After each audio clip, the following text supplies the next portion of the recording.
dal leen ak jàmm ci AGT News chaîne bi leen di jox xibaar yi wér te wóor abonné leen ngir dara bañ leen a raw. AGT News. Bisimila daleen ak jàmm ci AGT News nopp dalooti na yoor bi xëy yeggeenu scandale foncier bu mag yéenekaay bi ne mi ngi xewee ca département bu Dagana commune bu Jama Mansour ak Marième Faye Sall journal bi na daggal nañu leen fa lépp 2 millions ngi mètre carré yor bi tuddee loola carnage foncier nekk ko def du kenn kudul meerub Jama bi daggal fukki fan ak juróom benn weeru mai atum 2020 Mouhamadou Mansour Faye parcelle bu toll ci 1,300,000 mètres carré yéenekaay bi ne ca boobale bésit daggal na Marième Faye Sall parcelle 1,7,000 mètres carré libération moom waxtu woo ma nga ca Bamboula gamoon ca ambassade bu Sénégal ca Ottawa ci diggante 2019 ak 2023 yéenekaay bi ne yegg nañu ba ci joxa prix mu ñaar fukki million ak juróom jardinier ba yéenekaay bi ne gannaaw plainte agent judiciaire de l'État ak contrat yu tey xër yaak AC building ubbi nañu enquête ci lépp lu xew ca boobaleb ambassade l'observateur naan li jara wax kay mooy la xew Air Sénégal yéenekaay bi ne crise financière bu yéeme bor ba tey toll na ci téeméeri milliards relance ba nag nekk lu desee leer ci gëtu boobaleb journal bu ñuy xibaar na juróom benn téeméeri employé maanaam liggéeykat ñoo fa nekk ngir juróomi roppalaan képp maanaam ci xayma yéenekaay bi ne téeméeri liggéeykat ak juróom fukk ñooy xëy ci benn avion directeur général bu bees bi di Tidiane Ndiaye nag yéenekaay bi ne liggéey bu rëy koy xaar ngir jubbanti booba lépp kër Walf Quotidien naan ñi war a jubbanti ku kay mooy waa nguur gi yéenekaay bi ne ku ci wax nga taf sa nopp yenn saa yi yëkkati kàddu yoo xam ne amul benn njariñ boole kook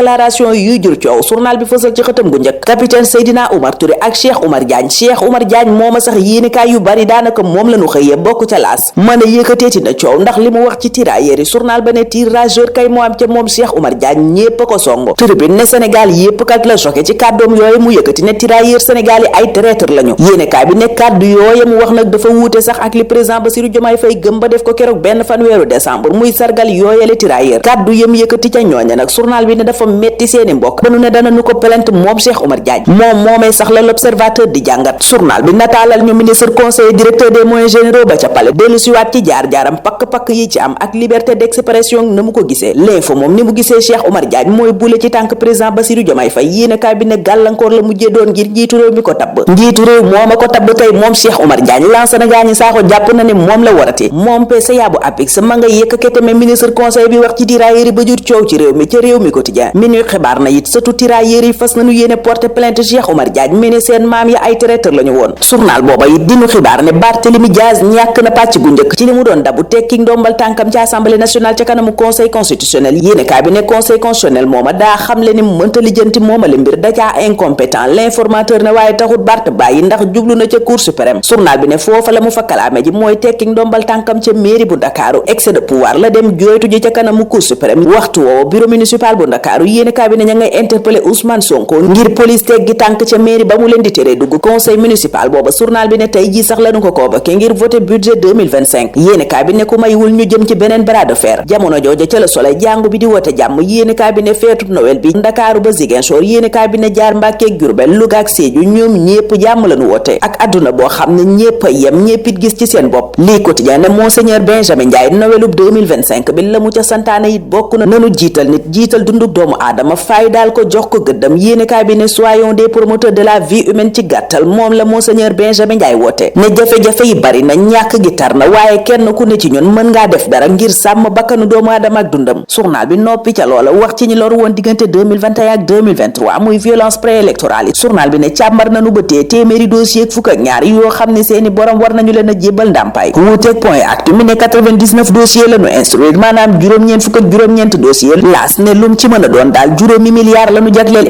indemnisation yooyu di ndàmpaayum ñi loru woon diggante 2021 ba 2024 libération ne Cheikh Diba dëggal na barki démb ci assemblée nationale enveloppe juróomi milliards bi nu jagleel dàmp ñooña loru woon ci jamonoy Macky Sall Le Quotidien mënu yeggee booba lépp xibaar yi ne keroog ba nuy adopté loi de finances rectificative la booba lépp loi Aïssata Tall Sall ca booba lépp yéenekaay ne dafa illégal ndax dafa violé liñ naan orthodoxie financière yéenekaay booba it wax ci mbiram AEPOR ne ñu agent judiciaire de l'État dugal na plainte Ibrahima Dramé gendarme bi porté woon plainte général Moussa Fall Les Échos ne ay jëfam dab na ko journal bi yéggeenu ay xibaar ca Ibrahima Dramé mooma ne ñu la nu ko doon toppe mooy escroquerie tentative de trafic de migrants présumé maanaam maanaam dafa tëgg wëndeel ay nit boole ci doon am ñu mu bëgg yóbbu bitim réew. yéenekaay bi wax ñu lépp ci soit transmis bu procureur arrêt de rigueur ba concours ba mu doon bëgg a def mu waroon ko dugal ca école de guerre yi. yéenekaay boobay di yéegee ñu plaintum ñetti officier supérieur bu gendarmerie ca moom Abdou Mbow moom yéenekaay booba xamal ñu ne barki démb ba nuy wote loi de finances rectificative ca assemblée nationale joxe na xibaar bu rëy ne nguur gi mi ngi ci tànki jëndal député yi ay oto. Abdou Mbow dolli ca ne it dañoo bëgg a yokk salaire député yi. Guy Marius Sagna ne ko amuñu benn leçon bu ñuy jot ci yéen. Aïssata Tall Sall yokk xar mi karaw ne yéen a ngi ñu nenu serrer la ceinture takk sunuy biir waaye waxtu woowa yéen a ngi gën a nguur di yokk seeni dépense di dund prestige ak confort. Vox Populi ne moo ne des finances réew mi maanaam koomu réew mi ngi ci guddi gu bët setagul ndax bor beeg masse salariale bi foo natt di saayam weesu na ko. yéenekaay bi ne ministre des finances Cheikh Diba keroog ca assemblée nationale xamle na ni bor baa ngi ci fukki junni milliards ak juróom benn 14 000 milliards yi mu ne ci état central la luy tolloog ñetti junni milliards yéenekaay bi ne moom la ñu war a fay at mu jot joxoñ na nag yoon bi nu bëgg a jaar ba génnee Sénégal ci guutay bor googa. yéenekaay booba it faram fàcce loi de finances rectificative bi ne 289 milliards yi subvention énergie bi la 245 milliards yeeg lu teg ñu def ko ci intérêt bor bi 140 milliards yéenekaay bi ne moom la ñu def ci denrée yi maanaam dundu gi